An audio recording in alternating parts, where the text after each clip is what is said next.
What you don't know can really hurt you when it comes to marriage.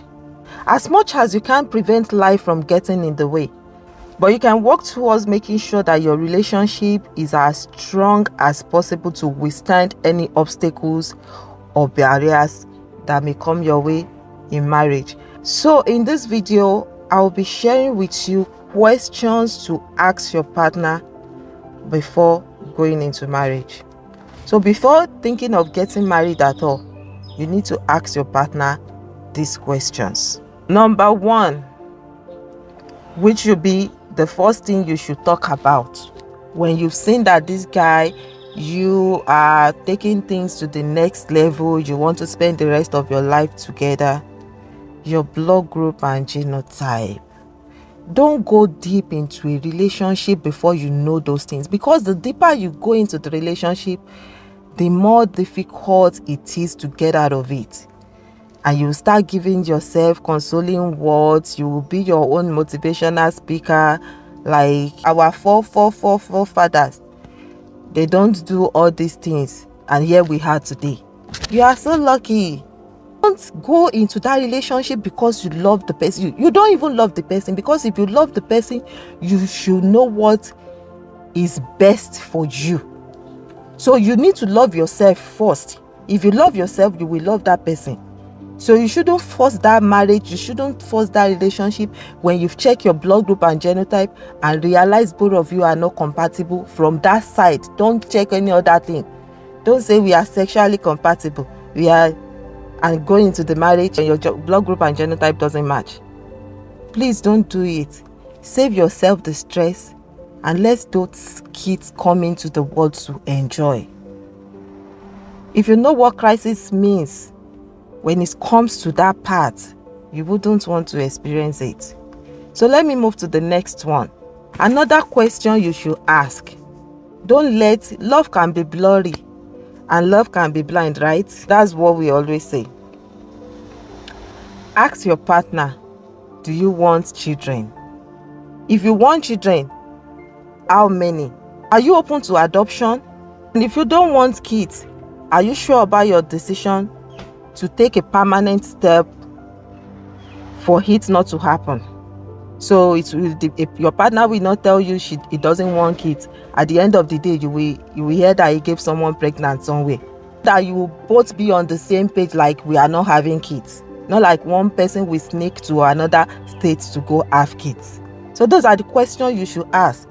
And if by any chance we have infertility issue, are you ready to go for treatment? And if we are unable to have kids on our own, when should we try other options? How long should we wait to try other options? But because most times we don't talk about this thing, first year, second year, third year, the family is already putting pressure on you. You are already putting pressure on the woman, because most times men do put this thing on women that they are the one that is having issue. Marriage is partnership. Both of you, it should be a mutual effort. So if both of you are one person having issue, you are both having it. Don't see it like an option that if you are not giving me kids, I can get it outside. These are the discussions you guys should have had before you decide to go into marriage. Number 3, are you religious? Does your religion affect your lifestyle? Does your religion affect your way of life? And if you guys will be having kids and we have different religion, which religion are we going to raise our kids in? That's part of what you guys should discuss. Stop discussion on I like bone straight, I love to do this, I love to get my hair done every 2 weeks, I love to get my nails done.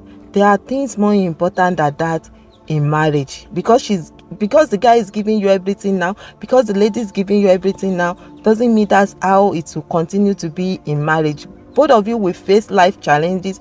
Both of you will face life because as much as you are growing, as long as you are growing, you will be seeing life in a different way. So both of you are enjoying it now. Don't ignore these questions if you are planning to be together for a long time.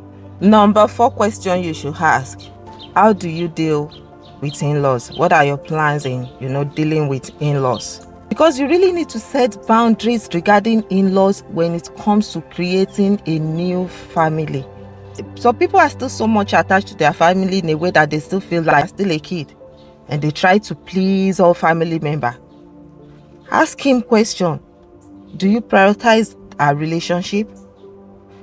Talk about raising kids. Do we want our mother-in-laws to come in the same time, both of them the same time? Or we'll create a schedule for them. If you guys still have mother-in-laws, you still have family members that can come in to help you guys when you just have your baby. We do need help then.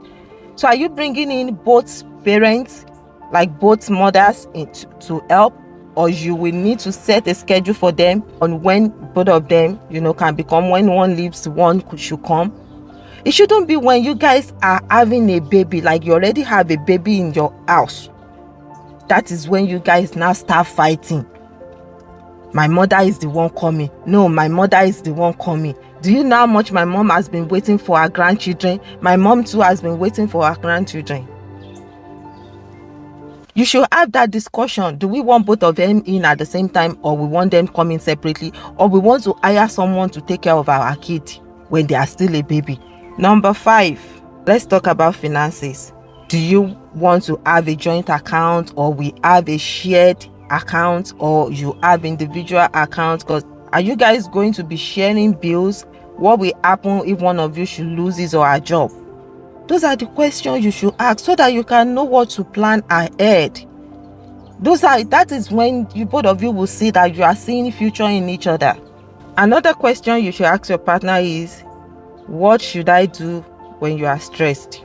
Because you need to learn how to help your partner when they are down. Because at that time, they may not be able to communicate their feelings. They may not be able to communicate to you. So some people may want space, some people may want pep talk, some people may just need reassurance. So you need to be able to know how to come in for your partner when they are down, when they are stressed, when they are having a kind of struggles. It may be from work. Some may just want to talk about it. Some may just want to sleep it off. Don't be angry because he came in a certain way and all he does is just to take shower and go to bed. That may be how he handles stress. So it's not when you guys start living together and something happens, instead of talking about it, you don't know how to handle your spouse stress. You don't know what to do. You don't know if you should give him attention and let's talk about it. He's not the person that really wants to talk at that very particular time. Give them words of encouragement. But you don't expect people to feel the way you are feeling. So because you guys are married, it doesn't mean you should be thinking the same way, like you should be doing the same. Because when you are angry, you want to talk immediately, rage and shout. He may not be that kind of a person. He may just need space. So you can see him go to the penthouse or just go somewhere to cool off his head, not because he's angry with you, not because he's mad at you, but that is just how he handles his own stress. But what would you do if you don't know all these things? Let's move to the next one. Sex. Both of you need to ask each other, what are your expectations and fantasies around sex? What are your views on how often sex should happen in marriage? You should also ask questions like, can you be satisfied and happy if you are to have sex with just one person for the rest of your life? If the answer is no, is there any possibility of an open marriage, or you have strategies to put in place to keep the spark alive? Or you may eventually venture into polygamy. Monogamy will no longer be a death sentence for both of you. So those are the questions you should ask each other before you go into marriage. The next one, raising kids and parenting. It's important you put this thing in place if both of you want to have kids. So like if you want to have kids, you should discuss your expectation around it. Do both of you wants to work and at the same time take care of the kids, or both of you will be working and you have a nanny or a babysitter or a daycare that you will be using for your kids, or one of you will need to, stay back and take care of the kids till they get to a certain age? Those are the things both of you should discuss before you get into marriage, so that you will not get into marriage and one person will be overwhelmed with taking care of the kids, at the same time need to go to work, at the same time need to do domestic things in the house. So those are the questions you guys should have put in place, so that you will be able to know where to come in for each other when the time comes. Another question is, do you have any outstanding debts, and are you planning to set it off?